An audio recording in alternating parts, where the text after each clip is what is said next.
Halo arek-arek IE, piye kabare? Perkenalkan, aku Jasmine, salah satu mentor dari Rencanamu. Buat kamu yang mungkin belum familiar, Rencanamu adalah sebuah platform persiapan kuliah dan karir.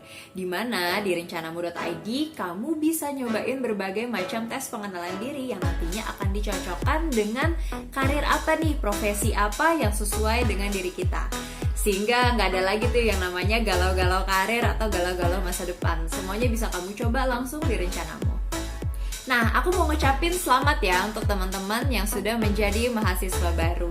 Yeay, pasti senang rasanya keterima di jurusan yang udah kamu idam-idamkan. Namun, teman-teman juga perlu tahu bahwa ini bukanlah akhir. Tapi ini adalah sebuah awal dari perjalanan karir yang lebih panjang lagi. Dan dunia sekolah itu beda banget loh dengan dunia kuliah. Berkaca dari pengalaman dulu ketika aku menjadi mahasiswa, jadi mahasiswa itu ternyata nggak mudah. Nah, ini ada beberapa pengalaman yang aku harap bisa aku ulang kembali jika aku dapat kesempatan untuk menjadi mahasiswa lagi. Nah, yang pertama, jika aku bisa mengulang lagi waktu untuk menjadi mahasiswa, yang aku harap aku lakukan pertama kali adalah lebih mengenal lagi gaya belajar aku sendiri. Percaya deh, awal-awal perkuliahan adalah masa-masa yang paling gampang untuk mendulang nilai. Sayangnya, aku lama banget dulu untuk adaptasi dan menemukan gaya belajarku tuh kayak gimana. Jadi, cobain berbagai gaya belajar dan kenali gaya belajar diri saya nih seperti apa ya, dan sesuaikan dengan jenis mata kuliahnya. Dulu kalau saya perhatikan, ternyata ada beberapa mata kuliah yang saya lebih cocok untuk belajar bersama tutor. Ada juga mata kuliah yang saya lebih cocok kalau belajarnya bareng-bareng sama teman-teman.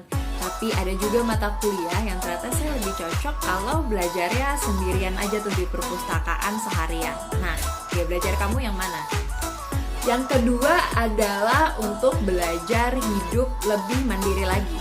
Dulu saya nggak ngekos dan saya nyesel banget karena ternyata ngekos bisa mengajarkan saya untuk hidup mandiri.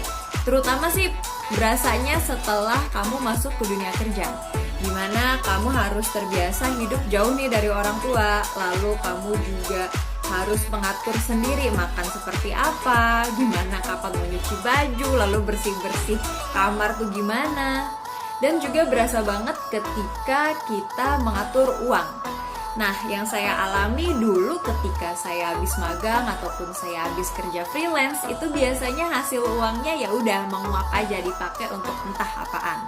Padahal nih ketika di masa-masa akhir perkuliahan baru berasa banget butuh uang tambahan karena ternyata butuh biaya lagi nih untuk ngeprint revisi, ngeprint kuesioner, lalu juga ngeprint si skripsinya. Jadi pelajari baik-baik ya untuk hidup mandiri. Nah, yang ketiga adalah saya harap saya nggak takut untuk berkenalan dengan senior atau dosen. Senior atau dosen ini ternyata bisa menjadi pembuka jalan kamu untuk berbagai macam kesempatan. Minimal banget sih ya, kamu dapat tips untuk menjalani mata kuliah. Atau juga bisa dapat kesempatan riset atau penelitian. Atau juga ada kesempatan magang atau kerja. Dan mungkin kalau dikenal dengan dosen, itu akan lebih mudah mendapatkan dosen pembimbing. Dan buat kamu yang mungkin nanti setelah S1 pingin lanjut pendidikan lebih tinggi lagi, biasanya rekomendasi dosen itu masih dibutuhkan. Jadi baik-baik ya kenalan dengan senior dan dosennya. Yang keempat, saya harap saya nggak cuma aktif di lingkungan dalam kampus, tapi juga di lingkungan di luar kampus. Karena dunia ternyata nggak selebar daun kelor, guys. Jangan puas hanya punya nama di dalam kampus. Jadi cobain juga untuk main keluar kampus. Misalnya di tahun ketiga perkuliahan nih, kamu bisa banget untuk coba ikutan organisasi di luar kampus, ikutan komunitas-komunitas, atau mungkin kamu juga bisa ikutan lomba-lomba yang skalanya nasional, internasional bahkan. Karena selain memperluas network, ternyata pengalaman di luar kampus ini bisa juga untuk memperlihatkan kapabilitas diri saya sudah sampai mana ya. Jadi kamu bisa menilai diri kamu sendiri dan masih banyak waktu untuk mengembangkan diri kamu. Nah, yang terakhir, jangan lupa untuk punya karya. Jangan ikutan doang nih, tadi udah organisasi, kepanitiaan, jangan cuma ikutan doang, tapi buat sesuatu, buat suatu perubahan, buat suatu inovasi, lakukan sesuatu, dan pamerkan juga di social media ataupun di CV kamu. Mungkin di awal-awal perkuliahan boleh banget sih masih melebar, ikutin banyak hal, ikutin semua hal, eksplor berbagai macam hal. Tapi aku sarankan menjelang akhir perkuliahan sebaiknya mulai mengerucut nih. Jadi minat saya kemana ya? Bidang mana yang mau saya tekuni? Saya ingin dikenal sebagai apa ya?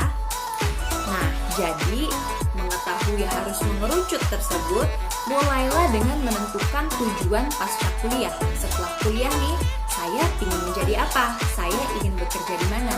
Dari situ kamu bisa menentukan, oh berarti saya harus ikutan kegiatan apa aja ya yang bisa mendukung untuk mencapai cita-cita saya tersebut setelah lulus kuliah. Nah, terakhir, kuliah itu bukan tujuan guys. Kuliah adalah alat mencapai tujuan. Jadi maksimalkan pengalaman kuliah kamu agar kamu semakin dekat dengan tujuan yang kamu impikan. Good luck ya!